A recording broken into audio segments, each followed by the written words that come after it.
Hey guys, what's up? Brent here with ElectricBikeReview.com, and today we've got the AddMotoR MOTAN M150-P7 folding electric bike. This is the third bike that I reviewed from AddMotoR, but I also brought out another bike for you guys today. This is the AddMotoR MOTAN M150, so it's going to be really similar to the M150-P7. Basically just brought this out to show you guys a couple different variations on this bike, and that's kind of one of the cool things about AddMotoR is they've got a couple different options for each of the electric bikes here that they have. So like this one, this has a 750 watt motor. It's got a 11.5 amp hour battery. It's got front suspension here on this one, and this runs for $1,600 bucks. And then this one over here, really similar. It's got a 500 watt motor as opposed to a 750, so a little bit less. It's got I think a 10.4 amp hour battery, and it has no front suspension. And I also wanted to show you guys this different color here, the black. I really like the orange. I think it's just really pops, but the black is cool too. And I think that what's dope about these guys is there's kind of like a bike for everyone depending on what you need. Like maybe not everybody needs the 750 watt powers in the motor. Maybe not everyone needs a front suspension. So you know, you've got these different options if you want to save a few bucks to grab something like the M150 as opposed to the M150-P7. So again, third bike that I've reviewed from these guys. They are pretty cool bikes. I really like them aesthetically. Also, they really pop to me. I dig them. There's a couple things I wanted to point out though, just right off the top with this bike and just with AddMotoR in general. So AddMotoR is a direct order only company, so they don't have physical brick and mortar shops. And there's a couple of really huge pros that go along with that, and then there's a couple of kind of some cons. So like first of all, for me, one of the cons I think is what you order is what you get. So if you have a mismatched part, if you have a component that doesn't match what is advertised on the website, which I have had before, that's kind of like that's just what it is. And another thing is talking about that mismatched part. So like on this bike right here, I think it was the front fender. These are steel fenders, which are great. They're super rigid. They're not gonna bounce around as much. Not gonna rattle. However, they will rust if they get scratched. So just watch out for that.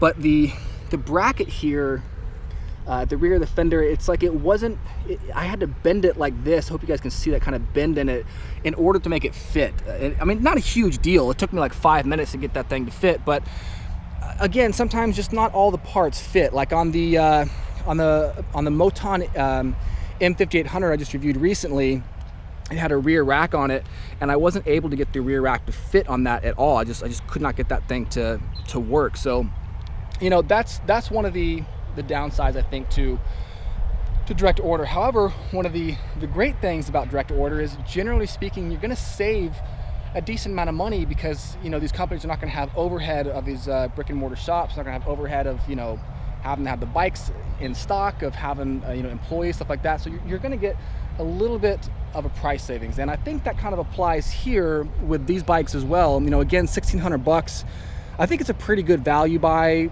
for what you get. And then same thing here, this one's $1,300, not that bad.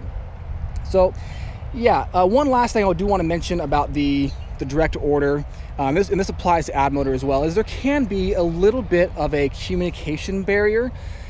So sometimes it's just difficult to really to understand exactly what it is you're getting, and if you have a specific question about a specific component, you may not get the answer that you're looking for, or it may just be kind of difficult to understand what's happening. So again, not a deal breaker at all in my opinion. I just wanted to kind of lay that out for you guys. Again, like I said last video, and this is kind of something I got from Cord, is just really want to be a friend to you guys and kind of point out all the stuff that I'm seeing, because I have kind of a unique experience. I put together all these bikes myself as opposed to going to a shop and reviewing them and traveling around like Cord does. So it's just a little bit different. And then for the record also, like when I first started putting these bikes together, like when I first started this, it took me about an hour or so to get everything kind of locked and loaded and ready to go.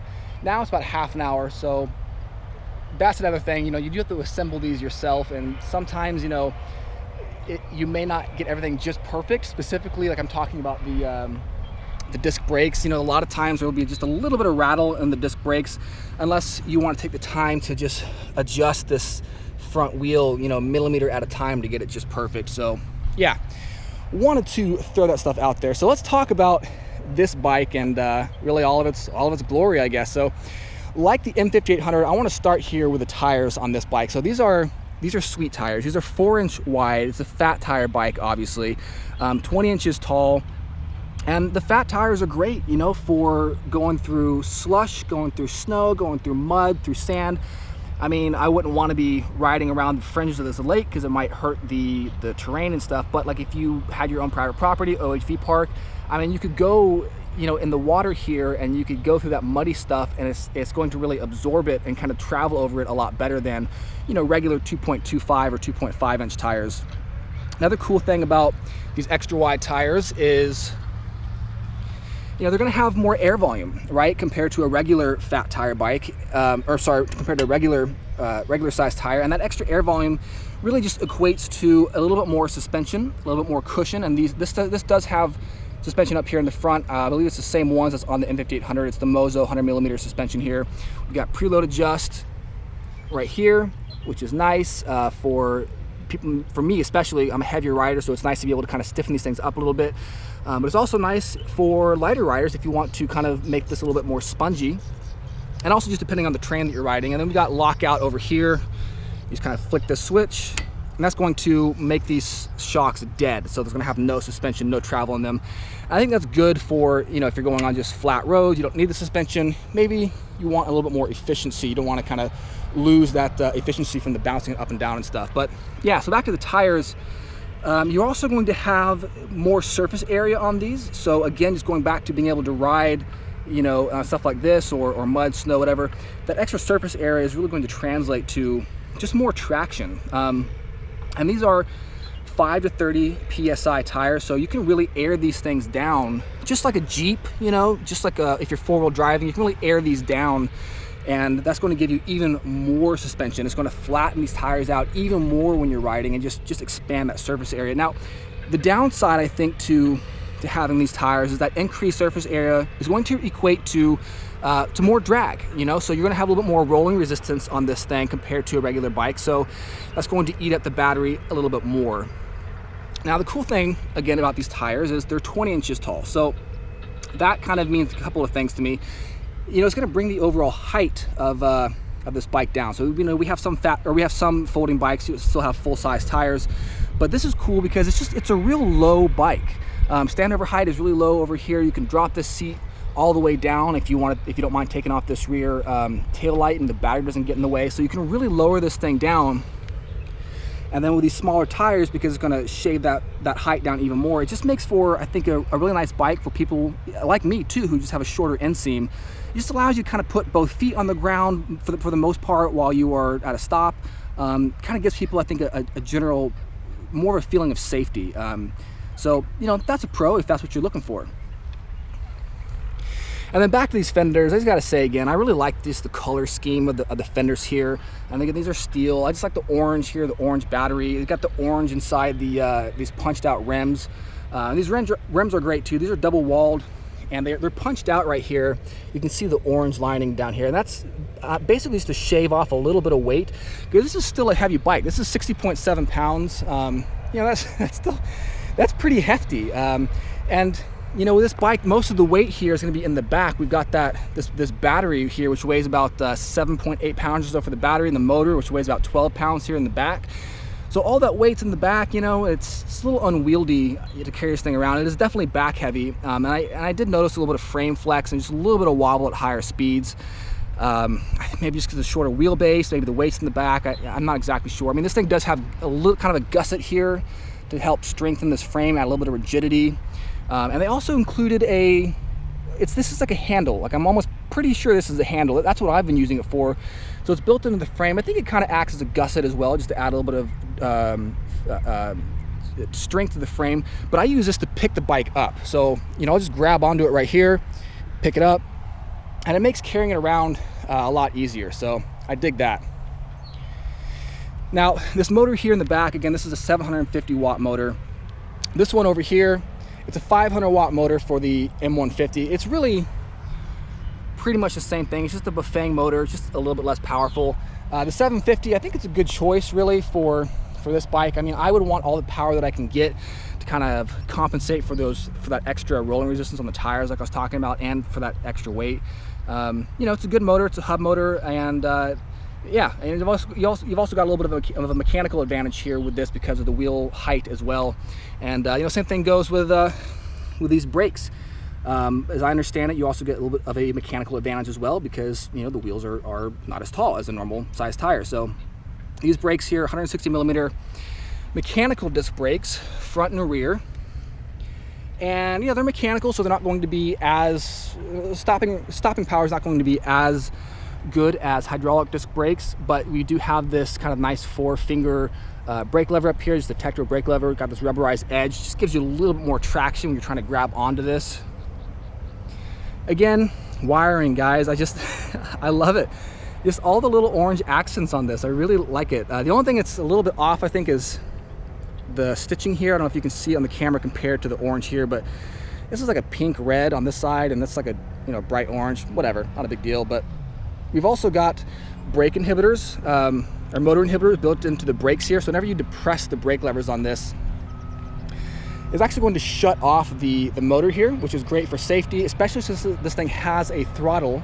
It has a top speed of 20 miles per hour with a throttle or the pedal assist. So, you know, I think the motor inhibitors are really a necessary feature for electric bikes, especially because this is a cadence sensor, guys. You know, we can see here, if you look right through here, this is a cadence sensor. You can see the magnets back there. It is a 12 magnet cadence sensor, so you're going to have a little bit more sensitivity, a little bit more precision compared to like an 8 magnet sensor. But you know, there's going to be a little bit of start-stop stuff going on here when you pedal, and you know, that combined with having the throttle, if you forget to let off it in an emergency situation, it's just nice to have those motor inhibitors just to be absolutely sure that you have the shortest possible stopping distance. So I like that. Let's see here. So we have this this light up here on the front. I want to just point this out real quick. So this is attached to the arch here on the suspension, so it is going to bounce around because it's you know, it's unsprung weight as opposed to if it was attached to the frame up here. But the good news about this light compared to the M5800 is it's actually connected to the electronics and to the control center. So you can turn this light on with a button pad, which is nice. The only concern I have with this little thing right here is this wire hangs down kind of low. I try to tuck it into the cluster here. I couldn't really get it to go in any further, but it does hang a little bit low. So if that's how it is on all the bikes, I would just caution, you know, to make sure this thing doesn't get snagged up and pulled out of the light here. So let's turn this thing on real quick. Turning this on is it's kind of a two-step process here. So you have to actually you have to have the keys in when you turn this battery, or when you turn this bike on. So first thing you have to do is have the key in, and you have to turn it all the way to the right. So yeah, one thing I do want to caution you guys again about this is something that I experienced is if you leave this other key on here while this is plugged, or while this is actually in the ignition, it was like interfering with my pedaling. So I would pedal and my foot would like snag on this key or like poke into my ankle. So probably if this was my bike, I would probably just take this key off and only have just the one key in here. So yeah, I just wanted to point that out. Also real quick, while we're here at the battery, charging port, three prong right there at the top of the battery, which is great compared to it being at the bottom of the battery. So there's really no chance of the cord getting kind of snagged by the pedals. If you leave it plugged in and you forget, you know, as opposed to it being down here, it would definitely get snagged. So good location for the charging port there.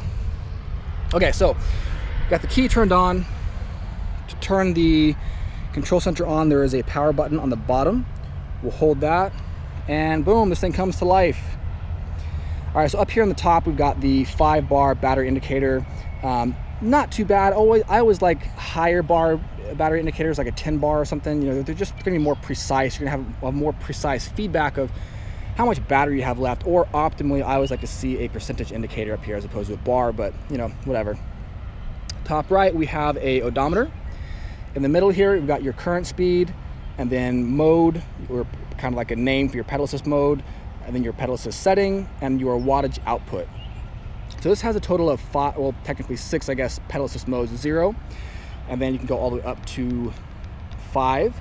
So kind of like the M5800, just to show you guys real quick, like let's say we leave this thing in the pedal assist mode 5, that's like my preference. We turn it off, turn it back on, it's gonna reset the pedal assist mode level 1. So just, you know, something to kind of keep in mind here. Now, when you do hit the throttle, this thing is live from 0 miles per hour. Me personally, like I really like that because like when I'm at a stop, if I'm riding this thing on the road, when I'm at a stoplight or crosswalk, I want that throttle to be live right away to just help me get going. I don't want to wait for the pedal assist, especially if I'm in a hurry. I want to cross right away. So I like that. It's also really good for if I forget to kind of downshift and I stop maybe at the bottom of a hill or on a hill or something. It's just good to be able to, I think, have access to that power right away as opposed to having to start the pedaling, get it activated, hit a certain speed, and then have it live. Now, the only downside to that, and I pointed this out before, but I want to point it out again, is if you're walking the bike and you do have the pedal assist on or the bike is on, it's easy to forget and it's easy to kind of hit the throttle, and this bike will get away from you pretty quick. I mean, 750 watts of power, it is pretty powerful. So definitely just want to mention, you know, watch out for that. If you do keep this thing on pedal assist level 1 while you're walking around, just be careful. So again, this is a 20 mile per hour top speed with a throttle and the pedal assist. But back here real quick to the control center, if you hold up on the button pad, I'm not sure if we're gonna be able to see it here in the broad daylight, but if you hold up, it changes a few of the settings here. So now we're gonna display average speed. If you hold up again, it'll display max speed. If you hold up again, it goes back to just your current speed. If you hold a long press on the down arrow, it'll start the bike into walk mode, which is nice for walking up hills or just kind of walking the bike beside you, whatever. And then to actually turn on and off the front headlamp and the backlight here, it's kind of a unusual button combination, is hold the up arrow and the power button. So we got to hold both of those. And you'll see right here that little light thing turns on. And then in the front, we can see the light. Well, you probably can't see it that easily in the broad daylight, but the light is on. Yeah, and this is not a bad light, guys. This is actually a relatively okay light. It's got a decent beam pattern. You can kind of use it actually for illuminating your path while you're riding at night, as opposed to just increasing your visibility, which I think is a great thing. And speaking of visibility, I mean, that's another reason I like this orange. This thing is really pretty highly visible at night, from the sides, from the front, whatever. You got all this kind of orange accents going on. The blacked out, I mean, I like blacked out stuff. It looks pretty dope, but just something to keep in mind is it is going to be a little bit less visible at night, so maybe a safety concern there. Just something to keep in mind. Cool. And then yeah, so for the wattage thing, let's see if I can tilt this bike back here and show you guys this in action real quick. Yeah, so that's kind of cool. It shows you how much power you are asking from the motor, how much power the motor is giving you. This is kind of a cool feature. I dig that. Yeah, so let's see the battery here. Let's go back to this real quick. This battery is removable. Fantastic. It means you can charge this thing on the bike or off the bike. You can keep it stored in a cool, dry place. You know, that always helps to just increase the longevity of batteries. But in order to take this battery out, you have to actually release the seat post. So the good news is it is a quick release for the seat. Take that out, and then turn this thing out all the way to the left, and it just should pop right out here. Yep, there we go. There's your battery. You can see the groove here on the back where it slides in, and it's also kind of beveled here on this side, so it slips in pretty nicely. Doesn't really get in the way of the seat post here. Putting it back in, let's see if we can do it one-handed. Gotta get this thing lined up. Yep, there we go. Then once it's back in, make sure it's seated, and then just give it a nice turn to the right. Put your seat back in, and you are good to go. Now the light here on the back, this is just it's an independent light. This is a little button press light. It takes 3 AAA batteries. They're kind of grouped like this, just real close together. One press turns this on, another press makes it blink, and the third press turns it off. That's pretty much how that works.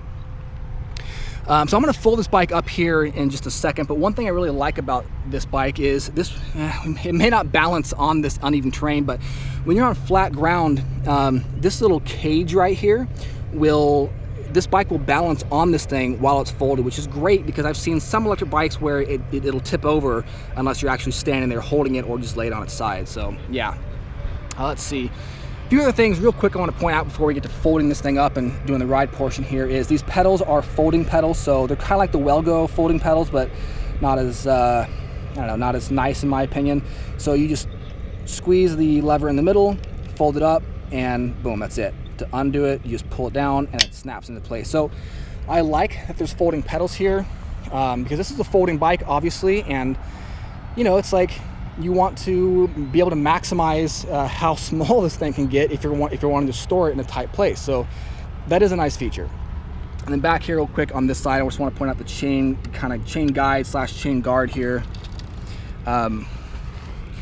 So this is like a double-sided chain guide right here. It's plastic, so again, maybe a concern here would be that if you actually do get a rock strike or something, it could break the plastic. But it is double-sided, which is great. It's just going to help keep this chain seated, you know, nicely here in the chain ring, kind of help it from popping off on either side.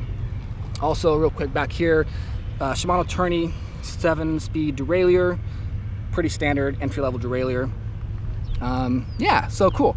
All right, oh, one last thing. So, and this is actually something that Court pointed out, and it's a really good point, is so for this frame, the joint here where this thing folds, it's relatively thin. So let's get a top view here. So like when you pedal, this thing does not jut out too far, so you don't get knee strikes, it doesn't hurt your knees, and that's actually a really good point. Like I didn't really think about that, but you know, on some electric bikes, these things they're just really wide, and it's easy to get, you know, I guess you would call it a knee strike or a leg strike, whatever. So yeah, I like that they really were conservative with this, but it still feels like it's pretty sturdy. Again, aside from that kind of the frame flex that I mentioned earlier on. So yeah, let's fold this bad boy up. I will switch cameras here real quick and show you this thing folded, and we'll do a quick test ride. Okay, so unfolding this bike takes pretty much 2 steps. There's a latch here on the right-hand side of the frame. Pull the trigger, undo it. 1 latch here on the handlebars. Pull that up. Oh, handlebars fold down, and boom, the bike folds in half. Now, if this was on level ground, this thing does, like I mentioned, actually stand steady on its own, so you can leave it unattended and folded. The only thing here with AddMotoR is they did not include like a strap or any pieces of Velcro or anything to keep this thing, you know, folded when it is in the folded position. So if you're not careful, this thing can kind of swing around on you, or maybe just bring a bungee cord or something to help keep it stable. And then unfolding it, same thing, just in reverse. Bring this back.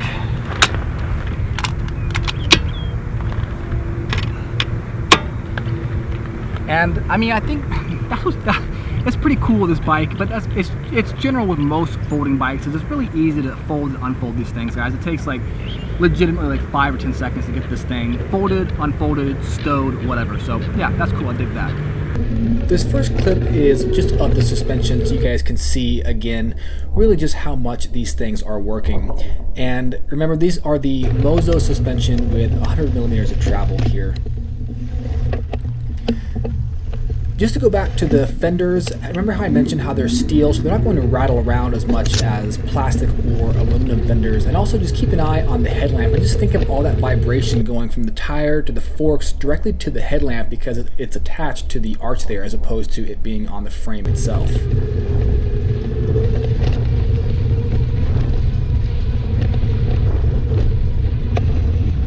Here I'm turning the lockers on, and this is to show you guys what I was mentioning earlier about if you want to just increase efficiency overall, save some of the battery, eliminate the bounce. And I think this is a good option for riding on roads like this where it's nice and smooth, or even maybe just some light off-roading like on a nice compacted dirt trail or something. But just check out the suspension. There's no movement at all, and really that's exactly what lockers are meant for.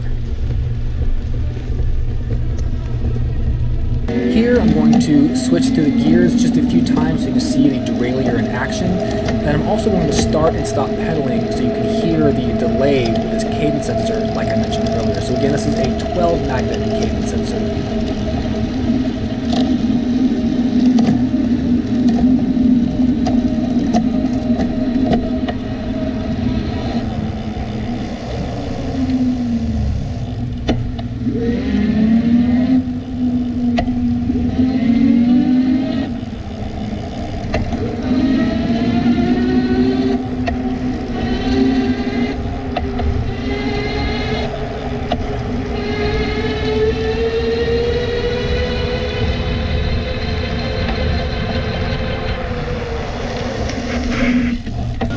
And in this clip, I just wanted to show you guys the steering, basically just the front wheel.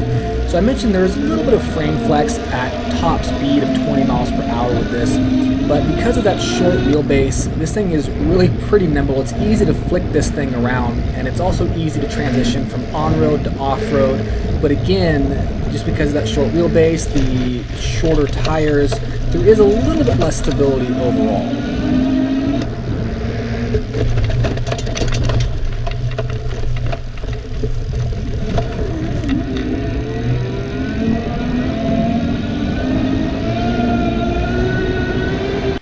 Now we're going to do a few drone shots to show you guys this bike in action, a little bit from a distance, and also just shots from the air. I always like them. I think they're pretty cool. This is the same area, and this is just a kind of a compacted dirt trail that I'm on right here. This bike performs well in that. Again, this is also going to perform well with snow, mud, sand, gravel, loose terrain, stuff like that, just because of those really wide 4-inch fat tires.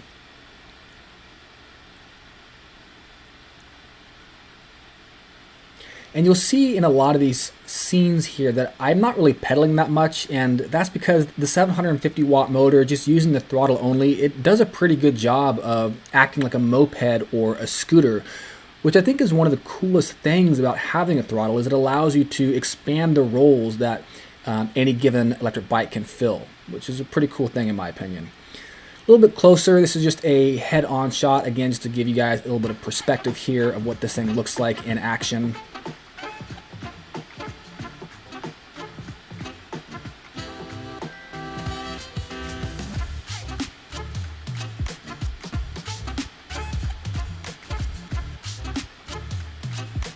And then I'm including this shot because honestly it's just really pretty, and I think it's a good way to close this out. So again, this is a good value buy in my opinion at $1,600. It's great for off-road stuff. It's compact, it folds up really easily, and yeah, it's just a fun all-around bike. So I hope you guys dug this review. If you are going out to ride safe, and for the full write-up, head over to ElectricBikeReview.com.